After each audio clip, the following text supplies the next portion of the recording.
欢迎来到 High Weapon， 我是 Jason。你可能听说过这样的说法 F-35不就是 F-22的弟弟吗？便宜点、低配点、量产多点。这话乍一听没毛病，毕竟 F-35从外形上看，的确像是 F-22的同门师弟，也是隐身机，也是五代机，也是美国制造。但真相是 F-35根本不是 F-22的延续，而是另一个思路。如果说 F-22是一个纯粹的空中猎手，那么 F-35更像是信息战工具人。它不是为了1对1空中格斗设计的，而是为了成为现代战争中感知中枢、协同枢纽和多用途打击平台。而且这个工具人还得满足3位难搞的客户：空军、海军、海军陆战队。每个人都要他干不同的活，每个版本都不一样，甚至连起飞方式都各搞一套。你以为这只是 F-22的弟弟？对不起，他是全家老小一起上的那种全能型老二。刚才我们说到 F-35并不是 F-22的续集，而是另一个世界观的产物。那么它到底是怎么被逼出来的呢？故事要从1990年代开始说起。那时候美军刚刚经历了海湾战争，打得相当漂亮，空军的精准制导和隐身战机表现惊艳。但战后复盘发现了一个大问题：武器系统太分裂，海军一套飞机，空军一套，陆战队还搞垂直起降，维修体系全不通，训练也不统一，光后勤就能把预算掏空。于是五角大楼拍桌子说，我们要搞一套统合计划。这就诞生了后来臭名昭著也是雄心勃勃的计划 JSF 联合打击战斗机项目。简单说，这项目的目的是这样的：造一款战斗机，空军要能像 F-16那样灵活隐身，海军能要上航母起降抗海风，海军陆战队还得搞垂直起降，飞完直接降在沙滩上。对，听起来像是给一个士兵配3套武功，还要他文武双全，跳远会游泳，顺带能开坦克。这不是造飞机，这是组建多功能战术机器人。而负责完成这项不可能任务的是洛克希德马丁公司，他们拿出了自己的实验机 X-35， 最终在2001年击败波音的 X-32方案中标。注意啊， X-35从一开始就要求被设计成3种型号： F-35A 给空军用，传统起降； F-35B 给海军陆战队用，能垂直起降； F-35C 给海军航母舰载，机翼大，起落架强化。这么搞的后果就是每个型号都不是完全统一的。你以为是同一个模板打3份，其实是同一套菜谱煮3种口味，还要求都得5星好评。所以说 F-35的设计之初不是完美，而是折中。它的每一个设计选择背后都有一堆军种在扯皮。你要问它难不难？肯定难。但也正是因为这种折中，它才成为了全球唯一真正意义上的3军通吃隐身战机。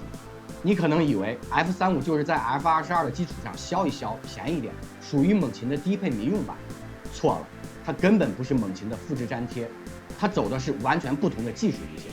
很多人都会有一个误解， F-22是空战之王， F-35是它的副将。先看个最直观的数据对比。从参数来看， F-35的确哪都不如猛禽猛，飞得没它快，拐弯没它灵活，连超音速巡航都砍了。那问题来了，你说这飞机怎么还叫五代机？为什么还能称霸几十国军购榜单？而真相是 F-35不是为打赢空战，而是为赢得整场战争。这就是核心认知反转点。F-22是空优战士， F-35是信息战士。说的直白点， F-22追求的是谁拳头大，谁先开枪谁赢。 F-35追求的却是谁先看到谁，谁先知道全局，谁就不战而胜。这也是为什么 F-35在性能上砍掉那么多东西，却保留了3样逆天级别的系统。全向传感器融合系统，它的6个分布式光电传感器能实现全360度红外感知，不用转头也能感知导量和敌机。简单说，你戴上 F-35的头盔，可以看到座舱下面的敌人，真透视外挂。头盔显示系统，你不是看仪表盘飞行，而是直接看头盔，不论你的眼睛在哪，头盔就把那方向的雷达、图像、目标信息打包送到你面前。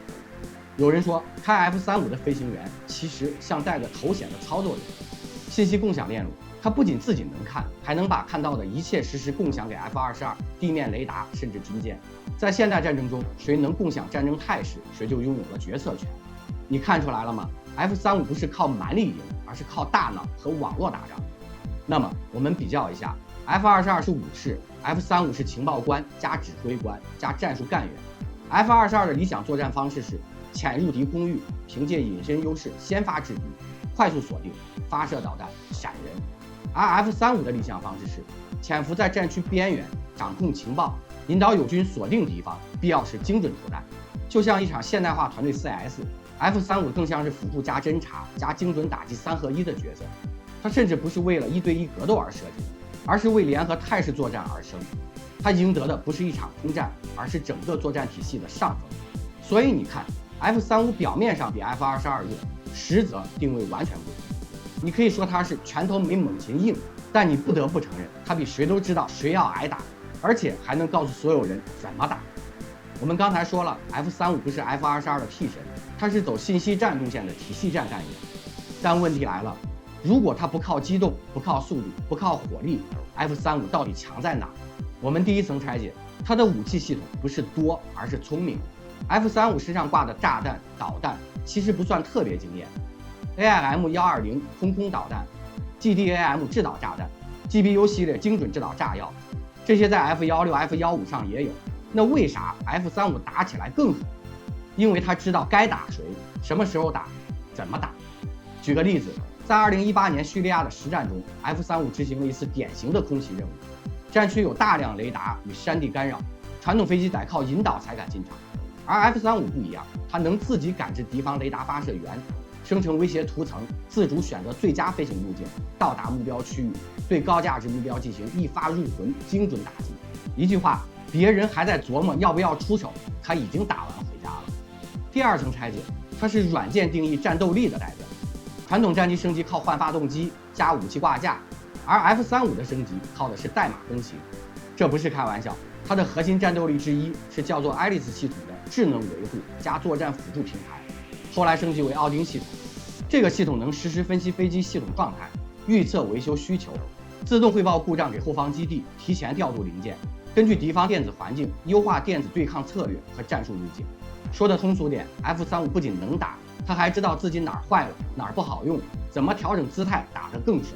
更别说它的版本不断更新，比如 Block 3F 版本已具备全面作战能力 ，Block 4正在升级，将具备新型导弹、AI 辅助、增程感知模块。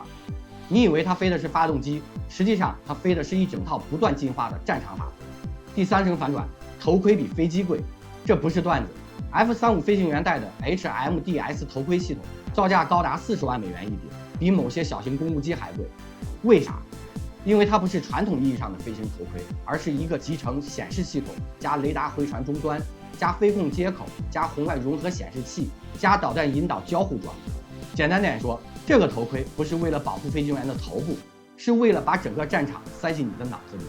你可能觉得 F-35缺点不少，推重比不高，速度一般，起飞方式复杂，但它不是靠身体打仗的飞机，它靠的是信息力、协同力、软件力、判断力。它不是前线拳王，它是全局主脑。而在现代战争中，有时候知道的多，连接的快，比飞得快还重要。你要说世界上争议最大的战斗机 ，F-35敢认第二，没人敢认第一。这架飞机几乎自研发之日起就处在一场全球骂战中期，批评它的理由听起来都特别合理。一架飞机怎么能花1亿多美元？垂直起降板太复杂，维修困难。航母起降板舰载钩还断裂过。机载软件系统出 bug 会导致战斗模式全失效。头盔太贵，易晕还难配。最狠的是，美军内部也吵。海军说：“一看 C 型起降太费劲。”空军说：“我们干脆搞个新一代空优机算了。”陆战队说：“你们谁都别动 B 型，那是我的。”甚至2020年，连美国国会成员都公开质疑：“是不是 F-35项目早该砍掉了？每小时飞行成本上万美元，飞不起呀！”一时间 ，F-35仿佛成了军火界的背锅侠。那么问题来了，如果它这么不堪，为什么还卖得那么好？